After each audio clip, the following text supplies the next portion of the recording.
Abachina abakwatibwa nga basima omusenyu mu Lwera bakomezeddwawo mu kkooti y'e Makindye mu maaso g'omulamuzi Gladys Kamasanyo awulira emisango gy'abasaanyaawo obutonde bw'ensi abeenyigira mu nvuba embi abayiga ebisolo by'omu nsiko n'ababba amasannyalaze. Bannansi ba China banne emisango baagikkiriza olunaku lw'eggulo ng'olwaleero omulamuzi abasalidde ebibonerezo okuli eky'okuwa engasi ya bukadde 3 buli omu nga guno gwakolera mu ntobazi ate omusango gw'ekkooko baana baggiddwako obukadde 10 oba si ky'okusindikibwa mu nkomyo okumala emyaka 4. Omugatte baba balina okusasula obukadde bwa Uganda 280. And that makes a total of 280 million Uganda shillings for all the 7 points.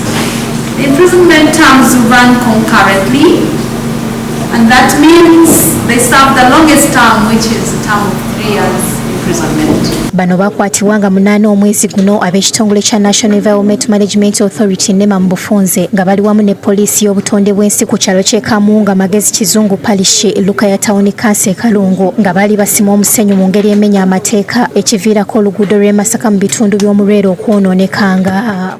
Download the app on App Store or Google Play Store now.